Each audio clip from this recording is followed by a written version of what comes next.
Good day, Dr. Leslie Basalio. This is Gian Rodrigo, and I'm going to discuss about the historical foundations of education. As for the objectives, through this lesson, you will be able to determine their outstanding contributions to educational system, their methods of instruction, their aims of education, and their types of education. As for the content outline, first is the ancient Oriental Sumerian, early Egyptian, and Jewish education. Second, the ancient Chinese education, early Hindu education, and early Hebrew education. Third is the early Greek education and Roman education. Fourth, the early Christian education and Muslim education. Fifth, the medieval concept of spiritual, intellectual, political, and economic education. Sixth, the Renaissance period. Lastly, the educational realism. First, let me tackle about the ancient Oriental, Sumerian, early Egyptian, and Jewish education.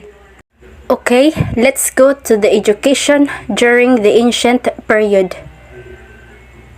Education for conformity during the primitive period.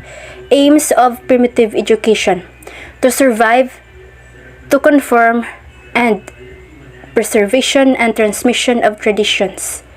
Some of the characteristics of primitive culture are: first, relatively simply; second, relatively narrow social and cultural contacts; third, extraordinary conservative and prone to superstitions; fourth, the organization or primitive life is tribal, not political, so that one function of education is to enable one to live with his relatives.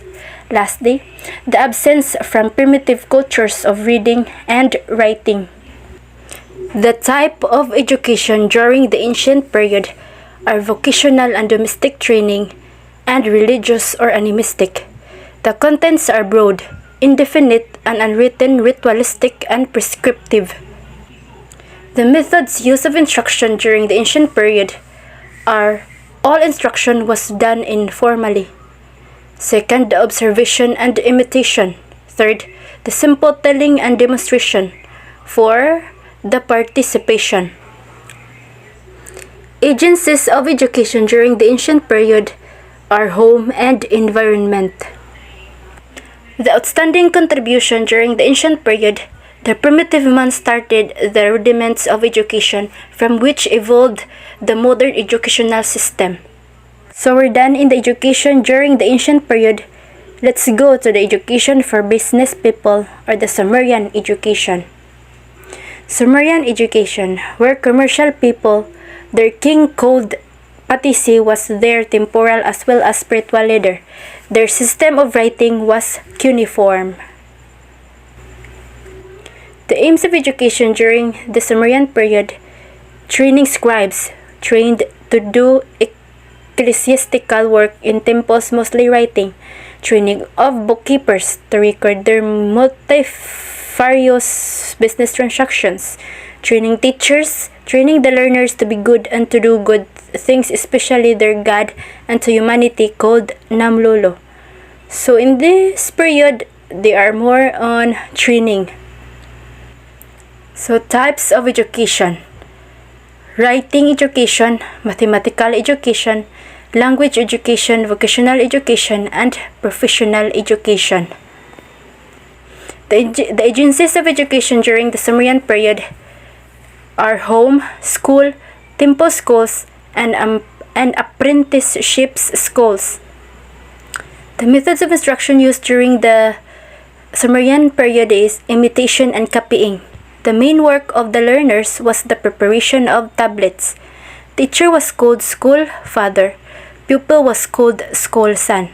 So the pupil need to follow all the instructions given by the teacher. For example, if the learners was not able to prepare his or her tablets, so in this Sumerian period, flogging was used to maintain the discipline of the learners. Flogging was the penalty of the pupil who failed to prepare his tablets.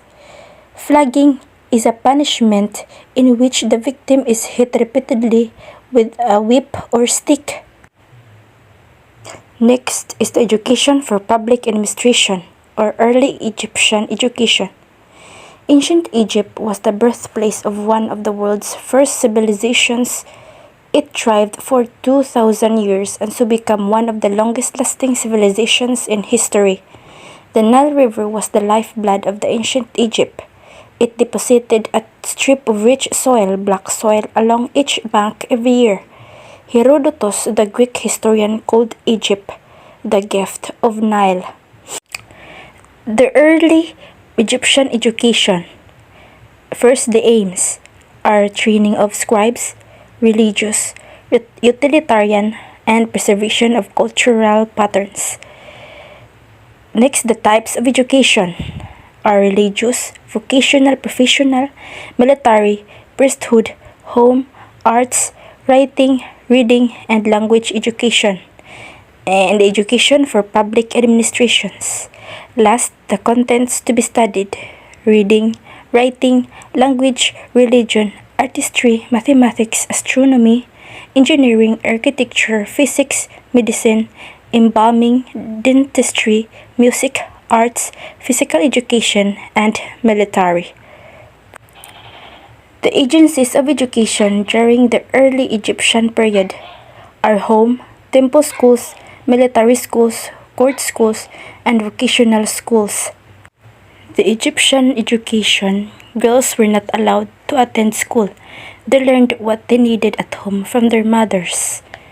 So the girls in this period are needed to help their parents at home. Papyrus was expensive, so students took notes on pieces of broken pottery.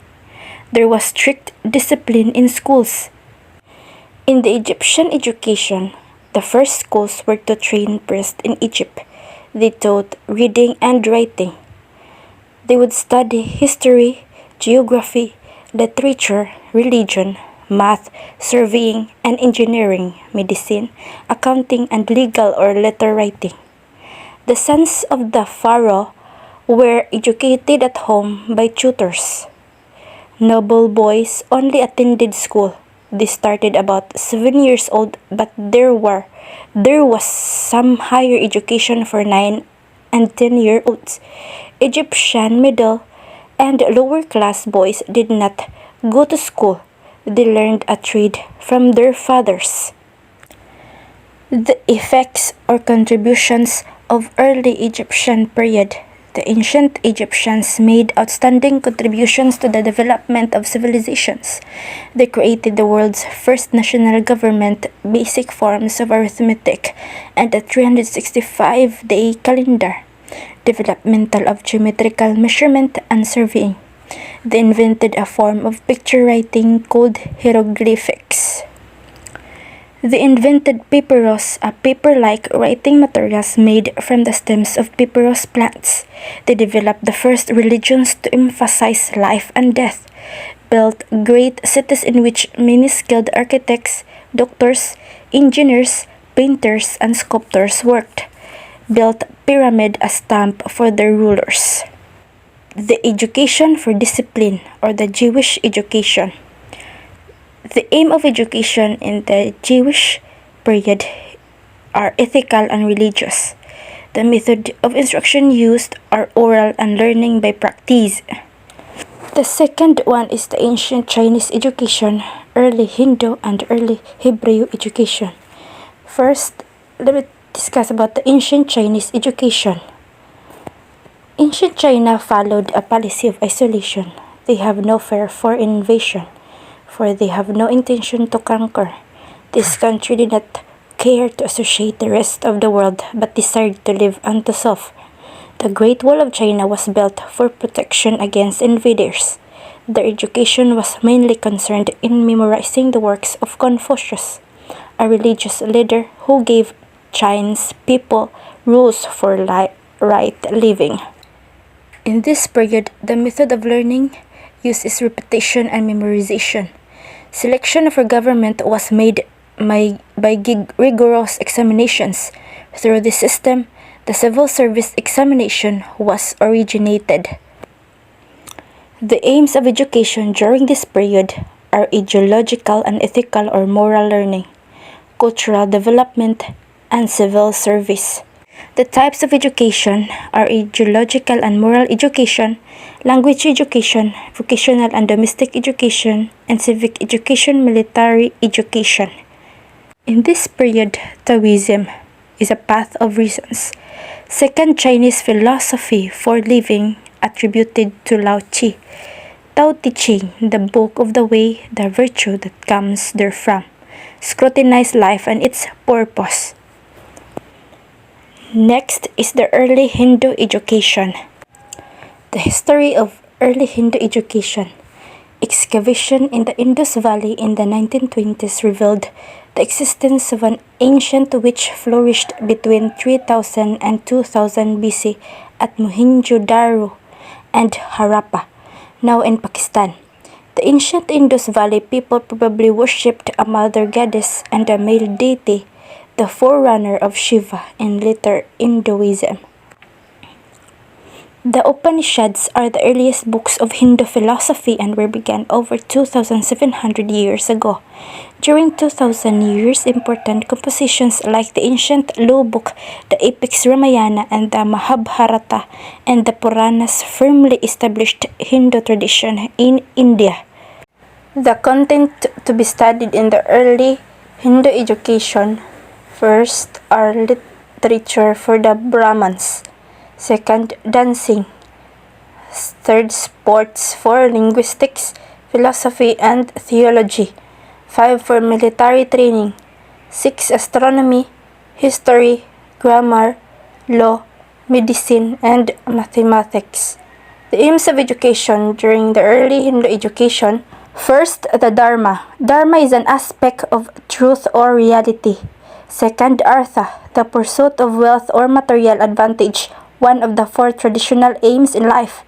Third, Kama, means love, desire, and pleasure. Lastly, Moksha is the transcendent state attained as a result of being released from the cycle of rebirth. The organization of grades during the early Hindu education. First, the child was taught at home till the age of 5. At 5, the child attended higher schools. Children of Kshatriyas, Vaisyas, and Pariyas were not admitted to intellectual education. Last, the women were only given domestic education as their role was only housekeeping, serving their husbands, and bearing children. The methods of instruction are more imitation and memorization. The teachers utter the words to be learned and the pupils imitated. Next is the early Hebrew education. Who are the Hebrews? Hebrews were ancestors of Samaritan and Jew. Jews were the descendants of the Hebrews. Hebrews claim to be the descendants of biblical patriarch Abraham. Early Hebrews, originally desert nomads. The Hebrews established a great kingdom called Israel in the present time. They have a notable ruler, Abraham, then followed by Moses, then Joshua, which reached his peak under King David and his son, Solomon, about 1000 BC. The early education during this period are home, the center of education. Both parents share the responsibility for educating their children. Due to dissension, apostasy, and misrule by weak kings, the kingdom was divided. The Assyrians conquered the Israel. The Babylonians took Judea. Sumerians drove Jews to their capital, and the Hebrews remained by the waters. The methods of instruction used during this period are oral, memorization, exposition, and temple worships.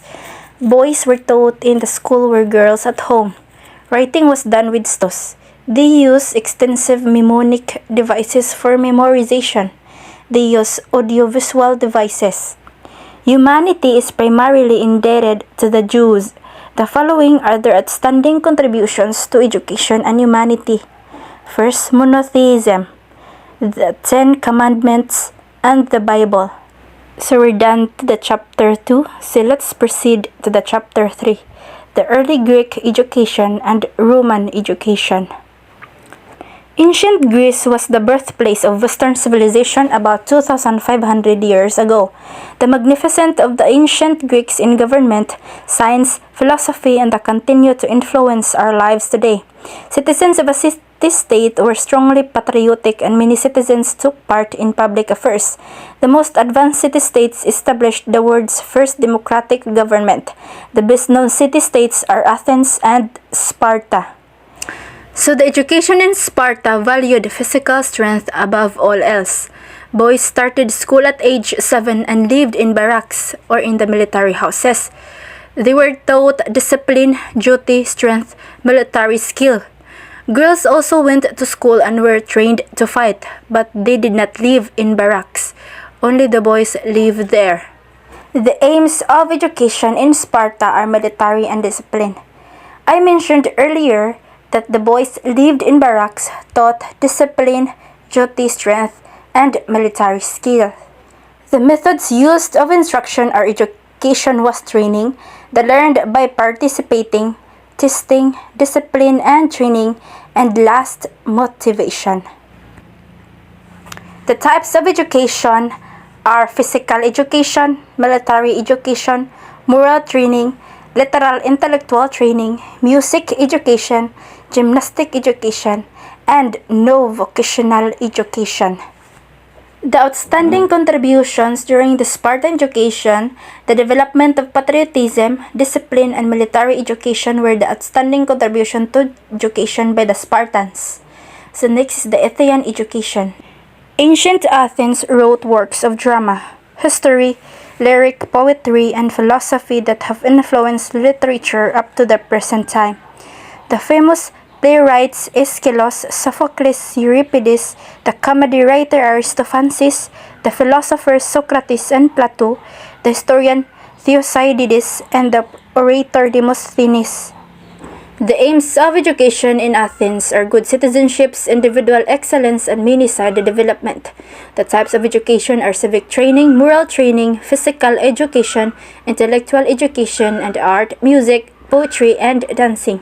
The outstanding contribution of education are the Olympic Games and free development of all human capacities were the outstanding contributions to Athens. So let's go to the ancient Roman education. The history of Roman education.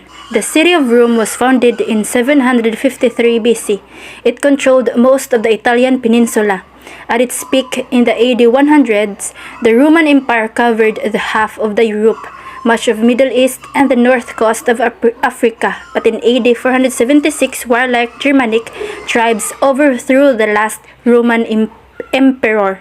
The aims of education are utilitarian, military life and citizenships, last, moral, religious, civic, and political. The types of educations are speech training, civic training, literacy education, and vocational education. The agencies of education and content studies of Rome are the School of Literature, or the teacher of letters in the elementary level, School of Grammaticus, teacher of grammar in the secondary level, School of the Rhetor, teacher of the rhetoric in the higher level, and the Athenaeum or the university level. The methods of instruction used are memorization, drill and writing exercises, and public speaking. The outstanding contribution of Roman education are methods of organization, management and public administration, and civil law. So we're done on the chapter 3, so let's proceed on the chapter 4, the early Christian education and the Muslim education. So first, the early Christian education. The Roman Catholic Church was the center of education and literacy. Aims of education was the moral regeneration of the individual. The types of education are moral and religious. The contents of education are the basic elements of church doctrine, church rituals, and moral virtues. The agencies of education are catechumenal schools, catechetical schools, cathedral schools.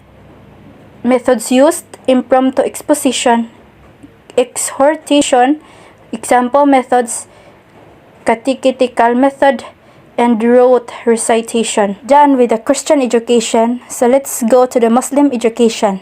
Aims of education: preparation of the individual for future life, religious knowledge for salvation, propagation of religious knowledge, propagation of Islamic law and Islamic value system. So the curriculum is Quran, the biography of Hazrat Muhammad, laws of Islam, Arabic and Persian languages, grammar, literature, logic, philosophy, astrology, history, geography, agriculture, Onani system of medicine, and Sanskrit for Hindu children. The organization of Islamic education: first, the Bismillah, a ritual at the age of 4. Maktab, a primary school. Third, the Madrasa, a first modern universities. The methods of teaching used in Muslim education are memory method for memorization of various aspects of knowledge, recitation method, reading method, writing method, and oral methods. The role of teachers in Muslim education: teachers were used to be holy persons. Teachers used to develop a personality of the students using different methods. They used to follow the principles of reward and punishment. Medium of instruction used by teacher was Arabic and Persian. Student-teacher relationship were harmonious. Teachers used to behave like parents. So the educational implication during the Muslim education is: the education is sacred as it was Allah Himself who educated the first man. More emphasis on reading and writing. Education is a continuous process. Education is not restricted to what went within the school, and no gender restrictions in education. The chapter 4 is done, so let's proceed to the chapter 5. The medieval concept of spiritual, intellectual, political, and economic education. There are 4 components. First, the monasticism. Second, the scholasticism. Third, the chivalry. And last, the guild system of education. First, the monasticism. St. Patrick founded the first monasticism in Ireland between AD 432 and 461. The St. Anthony, founder of Christian monasticism, or the father of monasticism. Monasticism etymology. From the Greek word monos, meaning alone, it is sometimes called monachism. Literally means dwelling alone, a special form of religious community life. People separate themselves from ordinary ways of living based on Jesus' passage: "Be perfect, therefore, as your heavenly Father is perfect." Matthew 5:48. In monasticism, men who adopt a monastic life are called monks, while women are called nuns and live in a convent. The aims of monastic education are spiritual and moral. Spiritual: salvation of individual souls, a kind of moral and physical discipline based on bodily mortification and worldly renunciation for the sake of moral improvement. While moral, one must attain these are chastity, poverty, and obedience. When we say chastity, they gave up family relationship, instead adopted spiritual and religious relationship. When we say poverty, they renounced property, all inheritance devoted to charity. And last, the obedience. They renounced all self-power but obeying the brothers and the will of God. The types of education are moral and religious training, literary education, and manual training. The 3 aspects of social organizations are the domestic home, the economic structure, and the political state. The methods of instructions used are catechetical method, dictation, memorization, language, discipline, and meditation and contemplation or thoughtful reflection. So the outstanding contribution to education of monasticism are preserving and spreading learning and culture by the Christian monasteries. The monasteries opposed the vices and corruption of the medieval world. They were and influence in taming the warlike spirits and refining the rustic customs of the Teutonic people. And lastly, the dignity of labor.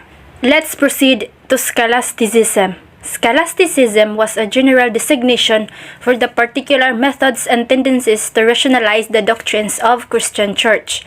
Aristotle had used logic to try to prove that the existence of God. The revised beliefs and logical methods of discussion were termed scholasticism. Anselm, Archbishop of Canterbury, was called as the father of scholasticism because of treatises and teachings about the movement.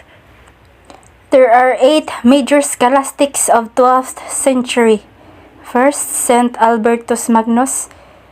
Second, Robert Grosseteste. Third, Alexander of Hales. Fourth, Saint Thomas Aquinas. Fifth, Roger Bacon. Sixth, Johann Duns Scotus. Seventh, Saint Bonaventure. And lastly, William of Ockham. The aims of education in scholasticism are intellectual discipline by rational argument, faith by reason. The methods of instructions used is syllogism. Example, a major premise, all men are mortal. A minor premise, all Greeks are men. So the conclusions, all Greeks are mortal. Other requisites, the subject must all-inclusive. The predicate must be the subject of the major premise. The outstanding contributions to education of scholasticism are organization of the university and the emphasis of the intellectual training. So we are done on the scholasticism, so let's proceed to chivalry and the age of feudalism. When we say feudalism, this is the general term to describe the political and military system of Western Europe. No central government, little security fulfilled the basic need for justice and protection. Has a system of land tenure on allegiance and service to the nobleman or lord. So let's go into the aims of chivalric education. Morality, to inculcate in the minds of the young nobles the virtues of honor, bravery, courtesy, etc. Responsibility, to get the young nobles to assume their responsibilities, how to manage their own estates, and how to deal with the lower class of people. Horsemanship, to train the young nobles in horseback warfare, hunting, and tournaments. So another, gallantry, to train the young nobles how to deal gallantry with the ladies of the nobility and to protect the weak. Religiosity, to train the young nobles to be devoted to the service of God. Social graces, to train the young girls in the social graces and manner fit for the ladies. Agencies of education and content studied: home, court, the castle. Home was for the young boys and girls. Court was for the girl. The castle were for the boys. Troubadours, many singers and minstrel, using the vernacular, they sang about the noble deeds of heroes, beautiful ladies, brilliant deeds of knights and lords. They spread news, gave warnings about impending dangers, brought messages from allies and friends. Troubadours propagated learning through their songs. So the outstanding contributions to educations, the use of vernacular as a tool of teaching. The emphasis placed on the learning of social graces, rules of etiquette or good manners, and right conduct. Lastly is the guild system of education. Guilds were associations of people who had common interests or who engaged in the same work. People performed charitable religious and social guilds. Religious guilds paid money into a common fund. Aims, a relief that was given to members who needed help because of sickness or old age. Mass guilds arranged to be offered for members who died. The religious guilds were suppressed in England in the 1500s. The guilds are known as merchant guilds and craft guilds. So let's proceed to the aims of education. These are the business interest and preparation for commercial and industrial, and the vocational preparation. So let's go to the agencies of education and content studied: the Burgher School, the Chantry School, and the Guild School. The methods of instructions used are the observations, imitation, and practice, dictation, memorization, and catechetical methods, and discipline. Last is the outstanding contribution to education are the vocational training or manpower development and the apprenticeship. So let's proceed to the chapter 6, the Renaissance period. First is the Renaissance art. It was a development of highly realistic perspective. The painter studied light, shadow, and human anatomy. They use oil paint and canvas. They depict themes of everyday life. Some artists you might know is Leonardo da Vinci and Michelangelo. In the right side, the first art is the art of Michelangelo, the creation of Adam from the Sistine Chapel ceiling. The second image is the art of Donatello David, Museo Nazionale del Bargello. And the characteristics during the Renaissance period are humanism, art, science, music, and religion. Renaissance class readings. First, Sonnets by William Shakespeare. Sonnets originated in Italy by a man named Giacomo da Lentini. Sonnets came to England and William Shakespeare took off with the idea, becoming the most well-known writer of sonnets and known for his creation of the Shakespearean sonnet. Renaissance humanism. In this slide, you see an image. This is the art of Leonardo da Vinci's Vitruvian Man in 1490. It demonstrates Renaissance thinkers. Leonardo tried to draw the perfectly proportioned man. Humanists believed that it is important to transcend to the afterlife with a perfect mind and body, which could be attained with education. Renaissance means a renewal of life, vigor, interest, etc. It is a rebirth or revival. In this image, it is the art of Michelangelo's David has become one of the most recognized works of Renaissance sculpture. It is a symbol of strength and youthful beauty. The Renaissance music. The development of printing made distribution of music possible. In this period, the music is for entertainment. Next is the Renaissance origins.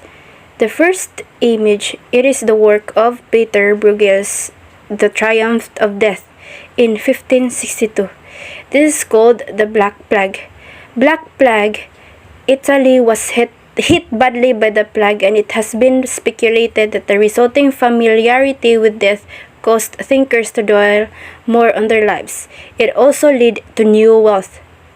The picture it is the merchants of the Renaissance. The Renaissance religion. The desire to reform churches. Martin Luther published the 95 Theses, which criticized the church and exposed its corruption. This led to Reformation. Martin Luther nailing the thesis to the door. Image in the right side, it is named the Thesentor, the door of the thesis. Memorial at All Saints Church in Wittenberg. Next is the Renaissance science.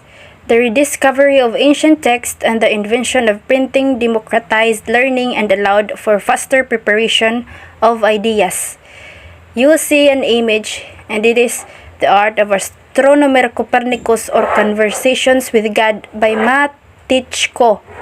Nicholas Copernicus was a Renaissance mathematician and astronomer. It is the discovery of scientific method. The Renaissance spread in Italy. The Renaissance period, cultural bridge between Middle Ages and modern history, began in Italy and spread through the rest of Europe by the 16th century. Its influence was felt in literature, philosophy, art, music, politics, science, religion, and other aspects of intellectual inquiry. The Renaissance could be viewed as an attempt by intellectuals to study and improve worldly issues through the revival of ideas from antiquity and through new reasoning and thought. So that's all about the Renaissance period.